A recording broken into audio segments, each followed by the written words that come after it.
নমস্কাৰ জনাইছোঁ মোৰ চেনেলৰ অন্য এটি ভিডিঅ'লৈ। আজিৰ ভিডিঅ'টোত মই অংগনাক লৈ আহিছোঁ আপোনালোকৰ মাজলৈ। এই অংগনানো কি, ক'ত বিখ্যাত, ভিডিঅ'টোৰ শেষৰলৈকে চালে গম পাব।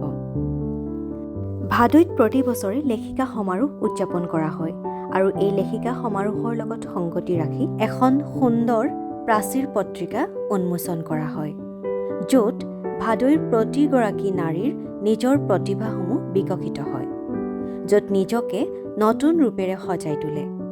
এইবাৰো কোনো ব্যতিক্ৰম নাছিল। ভাদৈ লেখিকা সমাৰোহ উদযাপন কৰাৰ সমান্তৰালভাৱে যি নাৰী দিৱস উদযাপন কৰা হৈছিল, সেইদিনাই এই সৃষ্টিৰ পথাৰ অংগনাক উন্মোচন কৰা হৈছিল। আৰু এইবাৰ সেই অংগনাৰ ময়ো এক সক্ৰিয় অংগ হৈ পৰিছিলোঁ। আচলতে আমি আমাৰ সন্তানক যিদৰে সজাই পৰাই সুন্দৰ কৰি তোলোঁ, ঠিক সেইদৰে ভাদৈৰ কেইগৰাকীমান মহিলাৰ নেৰানেপেৰা চেষ্টা আৰু কষ্টৰ বলত প্ৰায় 3 দিনৰ অন্তত এই অংগনাই নিজৰ পুৰণি সাজ সলাই এক নতুন ৰূপত নিজকে সৃষ্টি কৰিলে। এই অংগনাৰ নতুন ৰূপৰ আঁৰত কেইগৰাকীমান মহিলাৰ নাম নল'লে হয়তো এই ভিডিঅ'টোৱে আধৰুৱা হৈ ৰ'ব। ভায়লিনা বৌ, কংকনা বৌৰ আইডিয়া, নিজৰা খুৰীৰ আগবাগ, মাজে মধ্যে কোনখিনি ক'ত হ'ব এনেধৰণৰ কথা কোৱা, লগতে মাজে মাজে বিকি বা আৰু জাহ্নৱী বাৰ ফোন, নিৰ্মালী খুৰীৰ ফোন, এই সকলোবোৰ মিলাই, লগতে আমাৰ টুটুমণি খুৰী, ৰুবি খুৰী, এই সকলোৰে প্ৰচেষ্টাত এই অংগনাখনে পূৰ্ণ ৰূপ পালে।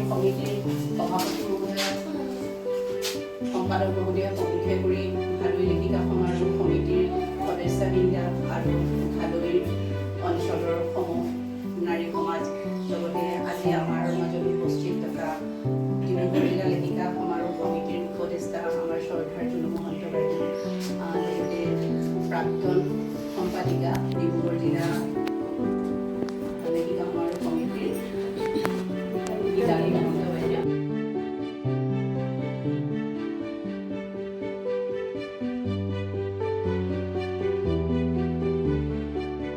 আৰু ইয়াতে বহুকেইগৰাকীৰ নাম ল'বও পৰা নাই, তাৰ বাবে সকলোৱে যাতে ভুল নুবুজে। আশা কৰোঁ অংগনাৰ সম্পূৰ্ণ ভিডিঅ'টো আপোনালোকে শেষৰলৈকে চাব। আৰু নিৰ্মালী খুৰীয়ে অংগনাক লৈ এটা খুব সুন্দৰ কবিতাও তেওঁ ইয়াত লিখিছে, খুব ধুনীয়া কবিতাটো। আশা কৰোঁ আপোনালোকে সকলোৱে ভাল পাইছে আৰু ভাল পাব। সেয়েহে ভিডিঅ'টো শেষৰলৈকে চাব বুলি আশা ৰাখিলোঁ আৰু সকলোকে শেষত পুনৰবাৰ ধন্যবাদেৰে আকৌ এবাৰ অংগনাৰ সৈতে লগ হোৱাৰ আশাৰে আজিলৈ আহোঁ। ধন্যবাদ। ধন্যবাদ দিলোহে হয়, পিছে আমাৰ অংগনাক সম্পূৰ্ণকৈ নোচোৱাকৈ নাযাব দেই। আৰু শেষত কমেণ্ট কৰি জনাবলৈ নাপাহৰিব আমাৰ অংগনাক কেনে পালে। ধন্যবাদ।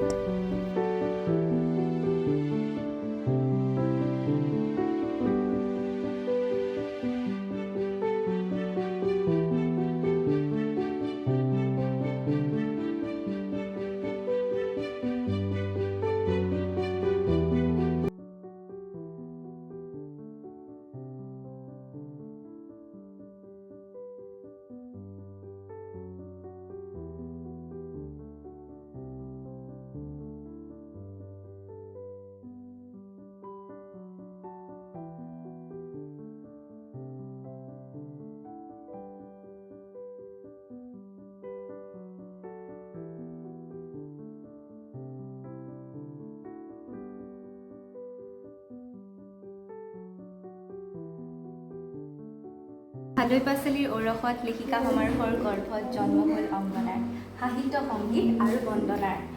জাহ্নৱী, নিজৰা আৰু ভায়লিনা ধাই মাতৃ অংগনাৰ। মৰম লগা সাজপাৰৰ দায়িত্ব ল'লে বিকি, কাজল, কংকনাই। মৰম লগা অংগনা গাভৰু হ'ব যিদিনা, মনৰ কামনা পূৰ্ণ হ'ব লেখিকা সমাৰোহৰ